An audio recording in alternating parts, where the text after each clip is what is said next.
I get along with most people, but one guy got under my skin from the moment I met him. Let's call him Mr. Entitled. This guy thought he was better than everyone else, always bragging about his accomplishments, possessions, job, and putting others down. It drove me crazy, but I never knew how to handle it. Until karma gave me the perfect opportunity for revenge. It started at my friend's housewarming party. Mr. Entitled was there, talking himself up while making everyone feel small. That night, he wouldn't shut up about his new Ferrari, a red one that cost him more than most people make in 5 years. I was jealous. I'd been saving for a new car, but was nowhere near affording anything like that. As the night went on, Mr. Entitled got drunker and more obnoxious. He kept cornering women, making inappropriate comments, and laughing too loud at his own jokes. I was trying to avoid him until he stumbled into me, spilling his entire beer down my new shirt, one I bought just for this party. I told him to watch where he was going. Instead of apologizing, he laughed and said my shirt looked cheap anyway, suggesting he'd done me a favor by ruining it. That was the final straw. I decided this guy needed to be knocked down a few pegs. A few days later, I was scrolling through social media when an ad caught my eye. A luxury car dealership was a promotion for extended test drives. Right there in the ad was a red Ferrari, identical to Mr. Entitled's car. The idea hit me. I made an appointment with the dealership for the next day. The salesperson who helped me was friendly. The salesperson asked what brought me in and if I was looking for something specific. I said I wanted to test drive the red Ferrari they had advertised. The salesperson asked for my information so we could take it for a spin. After checking my credit and license, the salesperson handed me the keys, and I took that machine for a ride. The feeling was amazing. The power, the handling, the looks from everyone we passed. I understood why Mr. Entitled was proud of his car, but I wouldn't let it go to my head. After the test drive, the salesperson asked if I wanted to buy it. I said I was interested but needed time to think. Then I asked about their extended test drive policy. The salesperson told me that for qualified buyers, they could arrange a weekend test drive, since some people need more than 30 minutes to decide. That was better than I hoped. I scheduled the extended test drive for the following weekend, when a mutual friend was having a barbecue that Mr. Entitled would attend. When the weekend came, I picked up the Ferrari on Friday. I made sure to arrive at the barbecue just after Mr. Entitled, timing it so he'd be outside when I pulled up. When he saw me in an identical Ferrari, he looked shocked, then jealous. Mr. Entitled rushed over, demanding to know when I got the car. I said I just picked it up recently. He asked how I could afford it, mentioning he thought I still had an entry-level job. I shrugged and told him it was good investments, adding that some people don't need to brag about every financial decision. That got to him. For the rest of the party, he kept looking at my car, comparing it to his. I caught him walking around it, inspecting it for flaws or signs it was fake. His car was no longer the center of attention. Everyone was asking about mine instead. For the next 2 weeks, I drove past his workplace and his favorite coffee shop. I even parked next to him at the gym once. Each time, his face got redder and his comments more bitter. He told people my car must be a cheaper model or that I must be in debt to afford it. Finally, he called me. He said he knew what I was doing. When I asked what he meant, he accused me of trying to one-up him and copying him. I said I was just enjoying my car. He said there was no way I could afford that car unless I took out a huge loan, and I'd probably be bankrupt in a year. It was time for the big reveal. I told him I didn't buy the car. When he sounded confused, I explained it was just a test drive from the dealership. They let qualified buyers take cars for extended periods, and I've been driving it around for fun. I told him I had to return it tomorrow, and while it was a nice car, it wasn't worth going into debt for or bragging about. He hung up. I returned the car the next day, thanking the salesperson for the extended test drive. But here's where the story takes a turn. The salesperson told me I handled the car well. Most people who test drive these are nervous or too aggressive. The owner noticed me when I brought it back and was impressed. They were looking for someone with good car knowledge to join their sales team and asked if I would be interested in interviewing. I'd always liked cars but never thought I could work with them without special training. I went for the interview the following week and got the job on the spot. That was 6 months ago. Since then, I've been working at the luxury dealership, learning about these machines and making sales that doubled my previous income. The employee discount program will help me afford my own luxury car soon, though something more practical than a Ferrari. Mr. Entitled still drives his Ferrari, but it's not as impressive now. Every time he sees me driving a different luxury car, perks of the job include rotating demo vehicles, I can see the jealousy in his eyes. I never had to go into debt to get my revenge. That weekend test drive wasn't cheap even with the deposit, but it led to a career I love. Last summer, I was living in a small Midwest town after graduating college. I'd moved there for a job at the local newspaper, writing small articles and helping with layout. The pay wasn't great, but the rent was cheap and I had made a few good friends despite being new in town. Our favorite hangout spot was this local bar called the Rusty Nail. Nothing special, just your typical small town place with cheap beer, decent wings, and a jukebox that worked half the time. Most nights were pretty chill, just my friends and I shooting pool or watching whatever game was on, but there was this one guy who would show up and ruin everyone's night. He was big, probably 6'3" and built like a linebacker. Everyone at the bar knew him, but nobody wanted to deal with him. He'd walk in already half drunk and start looking for someone to mess with. One Friday night, my friends and I were celebrating my co-worker's promotion. We had a table in the corner, minding our own business, when this guy stumbled in. I watched as the bartender's face fell. She knew trouble was coming. It didn't take long before he spotted our table and headed straight for us. He asked what we were looking at and if we had a problem with him. We tried ignoring him, hoping he'd move on. But instead, he knocked over my friend's beer, spilling it across the table and onto her lap. My friend yelled at him to watch what he was doing. That just seemed to amuse him. He started knocking over more of our drinks, laughing as people jumped up to avoid getting wet. My co-worker told him to leave us alone. The guy's face turned red, and he stood up taller over our table. He threatened to fight all of us. The bartender shouted about calling the police, but we knew better than to wait. We gathered our things and headed for the door. As I was walking out, I felt a hard shove from behind that nearly sent me falling. I told everyone to keep moving. We hurried down the street, but I could hear footsteps behind us. He shouted that we weren't getting away and that he would find us. We ran until we reached my car a few blocks away. We got in and I drove off as fast as I could. My hands were shaking on the wheel. After that night, we avoided the Rusty Nail. It wasn't worth running into that guy again. But in small towns, we kept hearing stories about him. He'd moved on to bothering people at the local park, scaring families, and picking on teenagers who were just trying to skateboard or hang out. That's when I made a plan. It was a hot Saturday when my roommate and I went to the park with 2 Super Soaker water guns we'd bought at the dollar store. We filled them with ice-cold water and waited on a bench near the playground where kids were playing. Around 3 p.m., he showed up.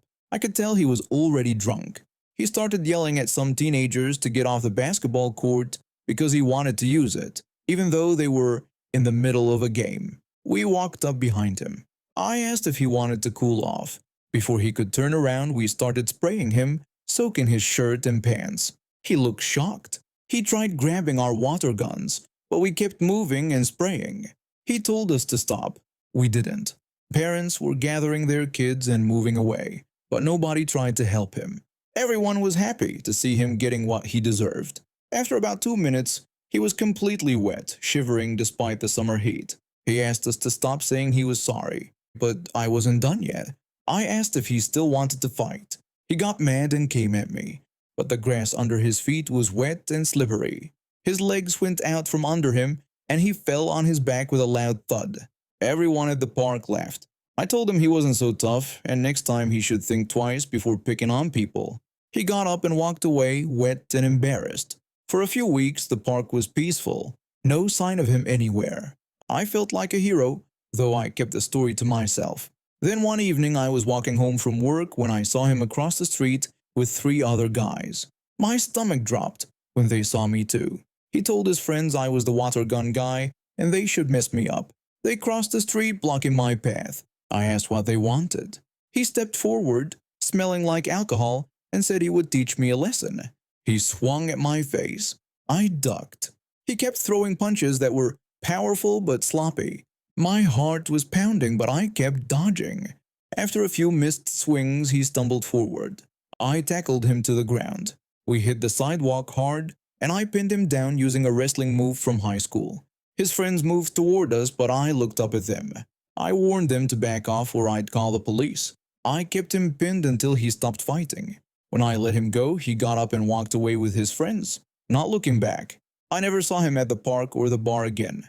Word around town was that he got arrested for drunk driving a few weeks later and had to move back in with his parents in another state. The Rusty Nail became our regular spot again, and the bartender gave me free drinks sometimes. It all started when I moved to a new town. I was excited to start fresh, meet new people, and explore the area, but things didn't go as smoothly as I hoped. After graduating college and landing a remote job in graphic design, I figured a change of scenery would help me break out of my shell. The small coastal town seemed perfect. Affordable rent, beautiful scenery, and friendly locals according to travel blogs. I quickly realized that there was a group of people in my neighborhood who were cliquey and exclusive. They had their own little circle of friends, and they made it clear that they weren't interested in letting anyone new in. At first, I tried to be friendly and make small talk with them when I saw them around, but they always seemed to give me the cold shoulder, or even ignore me. It was frustrating and hurtful, but I tried not to let it get to me. One day I was walking my dog in the park when I overheard a conversation between two of the clique members. Let's call them Karen and Rachel. I heard Karen complaining about how annoying it was that I kept trying to talk to them. She said they had better things to do than hang out with me. Rachel agreed with her and made fun of the way I dress, calling my style basic.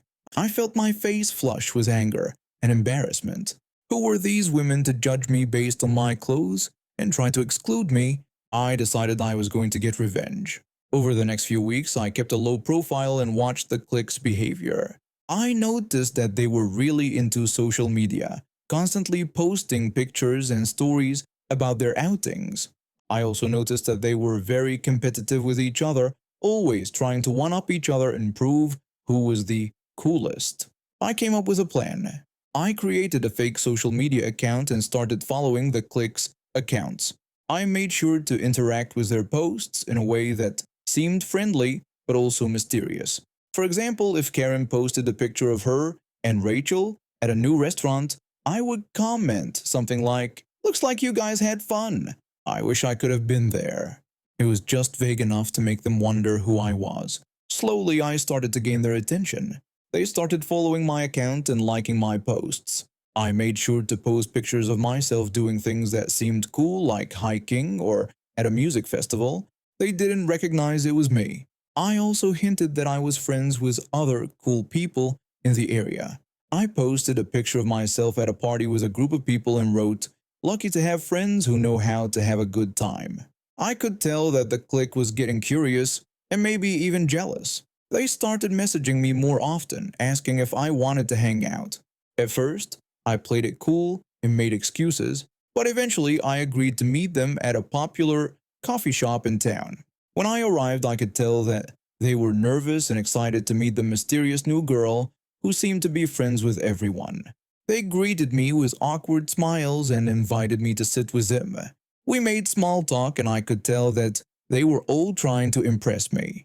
But I didn't let on that I was anything other than friendly. After a while, Karen suggested that we go to a party that one of their friends was throwing that night. She said it would be fun and that we had to attend. I pretended to hesitate, then agreed. I said it sounded like a good time. As we left the coffee shop and walked towards the party, they chatted excitedly about who would be there and what they were going to do. But I had a surprise for them. When we arrived at the party, I kept a low profile at first. I chatted with a few people but mostly watched the clique as they moved around the room, trying to be the center of attention. Then I saw my opportunity. Rachel had left her purse on a couch while she went to get a drink. I quickly took the purse and went to the bathroom, where I looked through its contents. I found Rachel's phone. I opened the group chat that the clique was using to plan their outings. Then I sent a message that would change everything. I wrote a message pretending to be Rachel, revealing that I was the same girl they had been trying to exclude. I told them I'd been playing them this whole time. I waited for a response, feeling nervous about what would happen next. Then, the messages started coming in. Karen texted back asking if I had really been tricking them. Another clique member texted asking why I would do that, claiming they were just trying to protect their group. A third member texted that they couldn't believe I would do this and called me a fake. I smiled to myself. It was working. I put Rachel's phone back in her purse and left it where I found it, then rejoined the party like nothing happened. Within minutes, I saw the chaos unfolding. Rachel returned to find her phone with lots of notifications. The clique members were looking at each other across the room. Some looked angry, others looked embarrassed. Rachel pulled Karen aside, and I saw them having an intense conversation. Rachel was showing Karen her phone, shaking her head. Rachel was saying she didn't send the message and that someone must have taken her phone. Karen was asking who could be doing this. They both looked around the room, their eyes eventually landing on me. I gave them a small wave and a smile before walking out of the party. Over the next few days, the clique members started reaching out to me, asking me to explain myself and apologize. But I just laughed it off and said that they had gotten what they deserved. I told them they were quick to judge me just because of the way I dressed or talked. I explained that they never gave me a chance, so I decided to teach them a lesson. The clique members eventually gave up trying to get me to apologize, and in the end, I felt like I had won. My mother-in-law can be a bit sensitive, but what happened on Good Friday last year still makes my wife and I laugh. It had been a tough week for both of us. I work in retail management, so I'm always on my feet dealing with customers who think the world revolves around them. My wife works as a nurse at the local hospital, and she'd been doing extra shifts because they were short-staffed. We were both wiped out. Good Friday was perfect timing. We both had the day off and planned to do nothing until mid-afternoon. I'd been sick with a stomach bug, so I took a morning nap while my wife dozed on the couch. She hadn't slept well because the neighbors were loud. I woke up feeling better around noon and found my wife making tea in the kitchen. I told her she looked tired and asked if she got any sleep. She said she only got about 3 hours because of the neighbors. I told her to try napping after her tea, and she said she would after using the bathroom. She went to the bathroom while I made toast. Then I heard her groan from the bathroom. She called out, asking if I was kidding. When I asked what was wrong, she said her mom texted asking if she was still sleeping with caps on, still, like she was some lazy teenager. My mother-in-law talks this way all the time. She thinks if you're not busy, you're wasting your life. She doesn't understand taking breaks. I asked what my wife told her mom. She said she just wrote back, "No, I'm pooping." I laughed. My wife is always direct like that, no filter. That's one reason I love her. A minute later, she groaned again. She told me her mom was upset, thinking she was being sarcastic. When I asked how that was sarcastic, my wife said her mom texted back saying she was just like your dad and asking why she had to be sarcastic. Her mom thought she was mocking her, like when someone asks if you're sleeping and you say, "No, I'm skydiving." I pointed out she was actually in the bathroom, so it wasn't sarcasm. My wife agreed, then started laughing. She said she would show her mom she wasn't being sarcastic. When I asked what she planned to do, she just said, "I'd see." Then she came out of the bathroom grinning. She told me she sent her mom a picture. When I asked what picture, she said she took a photo of the toilet after she used it. I couldn't believe it, but she showed me her phone. There was a toilet bowl with proof she'd been doing exactly what she said. Her mom replied, "Ew, why would you send that to me?" My wife just answered, "I wasn't being sarcastic." We both laughed. I asked what her mom was saying now. My wife said nothing yet. I joked that she was probably cleaning her phone. My wife said it served her right for always assuming the worst. She was tired of the passive-aggressive texts and hoped this would make her mom think twice before questioning what she did on her day off. We laughed about it for half an hour, then took another nap before cleaning the house. Later that afternoon, we started cleaning. While vacuuming, my wife's phone rang. It was her mom. I could only hear my wife's side. She told her mom she felt fine and wasn't trying to be disgusting, but sent the photo because her mom didn't believe her. I watched my wife stand up for herself, which she rarely does with her mother.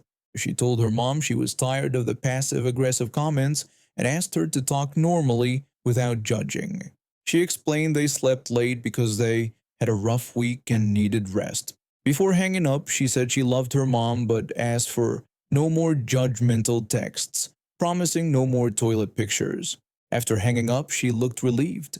She told me her mom actually said sorry and promised to be less judgmental. The toilet pic shocked her into awareness. I said who would have thought a poop picture would improve family communication, and my wife said sometimes you have to fight fire with, well, you know. We finished cleaning and ordered takeout, feeling good despite doing almost nothing all day.